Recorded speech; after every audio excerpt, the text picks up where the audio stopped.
她是中国历史上第一位女战神，深受商王武丁宠爱，却在33岁红颜早逝。说起中国古代的女将军，我们一定会想到花木兰、樊梨花、秦良玉、穆桂英等等一些耳熟能详的名字。但是对于距今3000多年前的一位商朝女将军却不甚了解。这位女将军在当时的商王朝有着十分崇高的地位，她是商王武丁的王后，也是一位能征善战的女将军，更在崇尚巫鬼文化的商朝担任女祭司，拥有和上天沟通的资格。那么这位传奇女性父子是如何开启她丰富多彩的人生的？商王武丁对她的爱体现在哪些方面？父子有什么战绩？他是否为武丁留下了子女？当他的人生落幕后，武丁为何又会一再为他举行冥婚，将她嫁给商朝多位先王？父子的辉煌人生又给我们带来什么样的启示呢？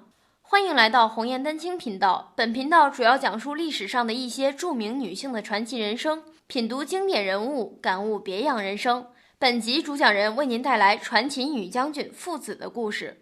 父子姓子，大约生活在公元前13世纪中后期，儿子被称他为后母心。这里的后母有两种解释，一种是作为王后的母亲心，另一种是继母心。后一种说法认为，父子是商王武丁的第二任王后，在她嫁给武丁之前，武丁已经有了一个王后，前王后已经为武丁生下了一个儿子，所以对于这个儿子来说，父子就是他的后母。也有人认为，父子是武丁的第一个妻子。后母心的意思就是作为王后的母亲心。父子的丈夫武丁是商朝的第23位君王。武丁是一个非常贤能的君主，他在位期间勤于政事，选贤任能，励精图治，使得商王朝的政治、经济、文化和军事力量得到了全面的发展。为了加强殷商与周边部族的良好关系，武丁娶了60多位妻子，其中地位最高，成为王后的女人有3个。父子是武丁的妻子中最光彩夺目的一位。父子之所以成为王后，应该是由于他原生家庭的部族势力也比较强大，而且父子自己也非常能干。武丁即位前期，商朝并不像后来那样强大安定，而是时时要遭受外族的入侵。有一年夏天，商朝的北部地区遭到外族的侵略，战争异常艰辛。与武丁新婚不久的父子自告奋勇地要求领兵出征。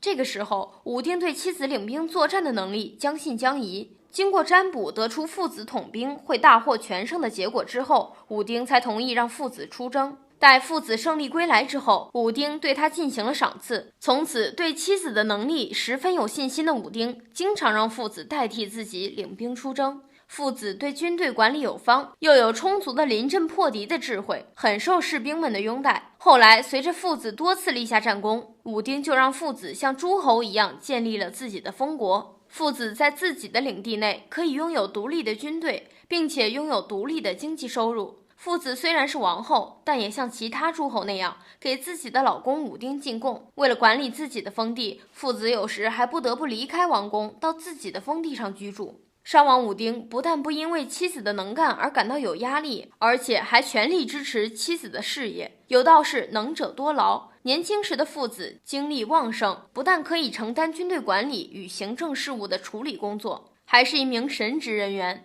常言说，国之大事，在祀与戎。父子还多次主持祭祀，在占卜活动中担任女祭司的角色。祭祀工作有团结各种势力的政治意义。一般来说，那个时候承担女祭司工作的人，不仅要有崇高的社会地位，在人们心目中有着崇高的威望，还要有非凡的智慧，这样的人才能承担起与天地沟通的使命。而父子之所以能够承担这项工作，说明无论是在武丁眼中，还是在当时商朝的臣子民众眼中，父子都是完美女性的代表。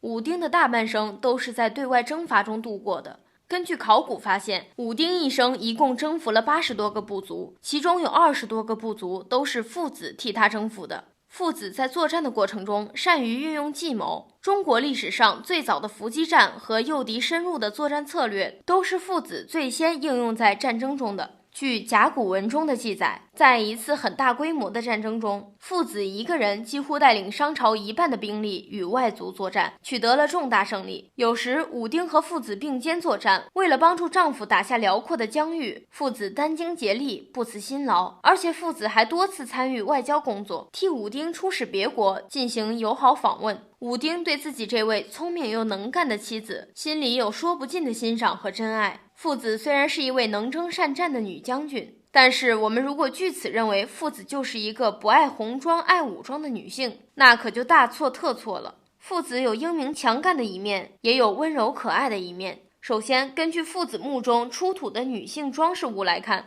父子是非常善于打扮自己的。他的陪葬品中有骨制的梳子、头发上的饰品，还有制作精良的项链。父子作为王后，不但要为武丁管理好后宫，还在民间树立了亲民的形象。卜辞中显示，父子还曾经代替武丁去接见当时社会中的老人，表示国家对老年人的重视之心。武丁和父子感情深厚，父子为武丁生了很多孩子。可惜年代久远，我们现在知道的甲骨文中记载了武丁有3个儿子，其中至少有1个是父子与武丁的孩子。后来这个男孩还被立为太子，所以我们今天才可以看到父子墓中丰富的陪葬品和他崇高的地位。虽然父子的崇高地位多半是他凭借自己的能力挣来的，但是有了儿子，父子的地位才能更加稳固。由于常年耗费心力，又要外出作战，又要主持祭祀和外交活动，回到家中还要管理后宫、管理民事，再加上多次为武丁生孩子，父子原本健壮的身体渐渐变得很羸弱。武丁平时对父子非常关心，在大量占卜的卦辞中，我们可以看到武丁亲自询问占卜师：父子牙疼了会好吗？父子打喷嚏了怎样才能好呢？父子伤风了会好吗？但是武丁的疼惜在生死面前显得非常无力。卜辞中还有关于父子怀孕要生孩子的询问，父子最后一次生育得到的结果是，父子这次如果怀的是一个男孩，生产就会非常顺利；如果怀的是个女孩，生产将会非常不顺利。但是也许因为对丈夫深沉的爱，也许是父子自己坚持要生下这个女孩。总之，父子在生育这个女孩的时候不幸去世了。商朝人对于祖先的迷信是深入到骨子里的。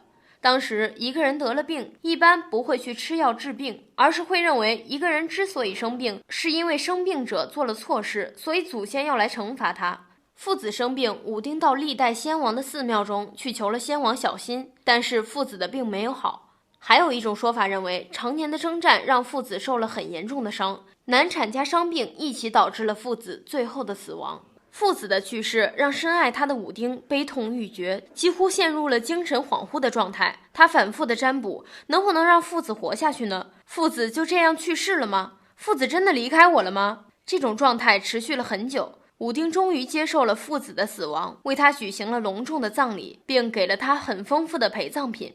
由于难产和战争死亡在那个时代的人们看来是非常不吉利的，所以父子最终没有与武丁合葬。爱妻心切的武丁把父子葬在他的办公区，以便自己在想念父子时能够随时去看他。据记载，在父子死后的很多年里，一旦国家遇到战事，武丁还是会带领自己的子孙们为父子举行大规模的祭祀。父子生前战功卓著，死后也成为当时人民的保护神。武丁因为对父子的深切思念，有一段时期频繁地梦见父子。他觉得父子可能是在另一个世界过得不好。占卜的结果是，只有为父子举行冥婚，把他嫁给伤亡的祖先，才能让父子的灵魂在另一个世界里得到安息。武丁就把自己的妻子嫁给了自己的6世祖祖乙。又一次梦到父子之后，武丁把父子嫁给了自己的11世祖先王大甲。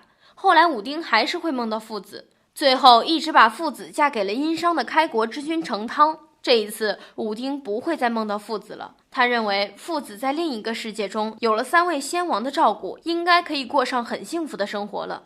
在那个遥远的时代，父子就身兼多种职务，以职业女性的身份出现在历史中，除了足以让我们赞叹之外，也许还应该有所思考。